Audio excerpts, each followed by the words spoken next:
Welcome once again to Lehto's Law. Here's Steve Lehto. Had several people send me an interesting story about a house for sale. And, you can see listings on the internet of houses for sale.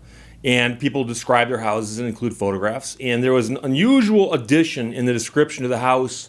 It says you're going to buy the house, but before you buy it, if you want to inspect it, you can't actually inspect one floor of it. And if you buy the house, it comes with a person living on that one floor. And that person doesn't have a lease. They're not renting. They're just squatting there. And so if you buy the house, you can leave the person there if you want to, or you can go to evict them. But it turns out the person who owns the house doesn't have the financial means to evict the person. So they decided just to sell the house and let that person become the next owner's issue. So crazy story. From the New York Post, although I saw it posted several different places, but the Post actually got some more information than some of the stuff I saw. Elderly man in hospital, forced to sell home after squatter refuses to leave. Now, the guy selling the home, at least as far as I know, didn't actually say, I'm selling the home because I can't get the squatter to leave. So I'm not sure there's a causal relationship between those two events. But Mary Kay Jacob wrote the story for the Post. A simple 5-bedroom home listed for $800,000 in the outskirts of Washington, D.C. is now under contract. So somebody apparently has decided that they might take a poke at this. But it's not a happy day for the seller. Located in Fairfax, Virginia, the listing states that only cash offers are being accepted and that there is no access to see the lower level of the home, and the home is being sold as is. Now, that normally might not catch your attention so much because you have the home inspected, and that's no big deal. But here you can't access the lower level of the home. So it was the next line that got everyone on the internet all a Twitter. There will be acknowledgement, the listing said, that the home will convey with a person living on the lower level with no lease in place. The home will convey with a person living on the lower level with no lease in place. That, of course, basically means most likely a squatter. And the internet went nuts. So people were posting jokes. $800,000 for a 5-bedroom, 4-bath, and your own serial killer, one person joked. Is the basement haunted? Feels like the basement is haunted, another asked. It's like you're buying a house and getting a person for free, one person joked. But the real story, of course, is a little different.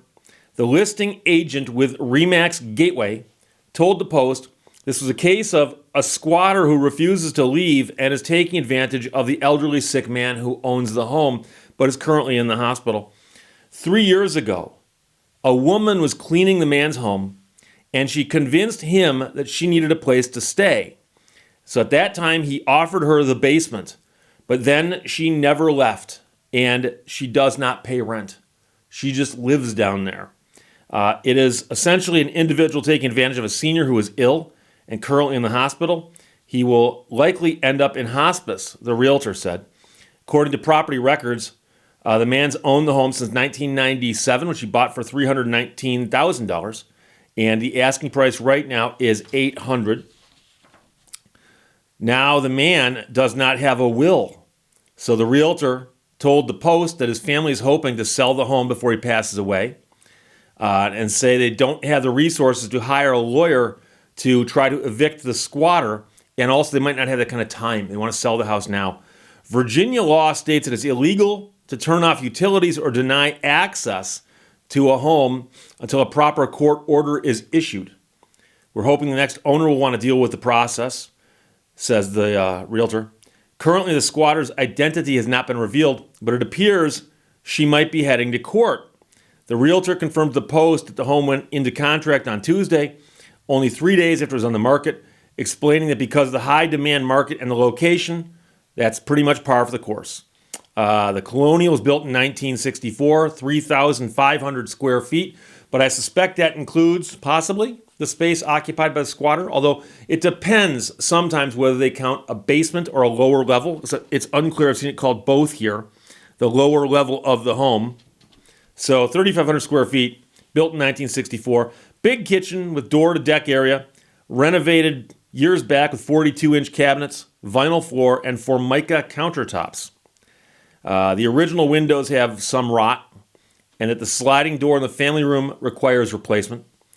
Deck supports appear to be in good shape, not to today's code, and upper decking boards are in poor shape, and the photographs show that. Basement is a walkout, features a bedroom, a full bathroom, storage, and a living area, which is in fact now occupied by somebody who's just there. It is estimated it would take at least $25,000 to fix up the home, including replacing all 3 toilets.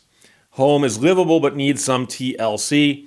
And of course, it's livable. We know that because there's a person living there right now.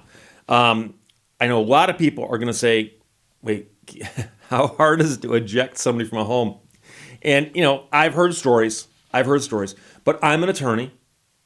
So I am, by nature, going to tell you the legal way you do it. And the legal way you do it is you go to court and you basically file an action telling the court that there's somebody living in the house, has no legal right to be there. They do not have a lease. They're not paying rent. They are simply there. And the court will then bring that person in and ask that person, what right do you think you have to stay there? And if they don't have a good reason other than, well, the old owner said I could for a while, the court will then give them some time to vacate. The biggest problem you have in cases like this is that people who know they're about to get ejected or ousted will sometimes damage things before they leave. That's always a concern. A lot of people would say, well, you just wait till she leaves and lock her out. And of course, you could get in trouble for that because there is a legal process in place which you're supposed to follow. And a lot of people will say, Steve, that's unfair. Well, that's the way things are. Because as you can imagine, there are people who do have leases who get in an argument with the landlord, and the landlord would lock them out if they could, even though they've got a lease. So the courts basically say, look, there's a process for this. We'll do it. Bring it here, and let's take care of it. So what you do is you go to court, and if this person shows up, they got to explain why they think they have a right to be there. Quite often the people don't show up. And then what you do is you go back later and you say, here's the court order we got. You may have to tack it to the door or slide it under the door or do something with it and serve it on them. And they'll have a time window within which to leave. Quite often it's 14 days. And on the day 15 of a 14-day order, you can usually get a sheriff to come out and physically oust somebody from the premises. And that's one of the jobs that does fall to sheriffs in many places. And if you ask a sheriff, they'll tell you it's one of the jobs they don't like doing. It's a pain in the rear. But that's something they do. And so I wouldn't be surprised if the home gets sold, new owner closes, takes possession, and immediately files a motion or a legal action to get the squatter out of the house. But it's a crazy story because the owner of the house has actually said, you know something? I think I can still sell the house with the squatter in place, which is a statement actually about the current real estate market, that you can sell a house with a squatter in it and it sells instantly. There you go. So Lee, Nils, and Donna all sent it. Elderly man in hospital forced to sell home after squatter refuses to leave. Mary K. Jacob wrote it. Questions or comments, put them below. Let's talk to you later. Bye-bye. Thank you for watching Lehto's Law. Life is more amusing than we thought.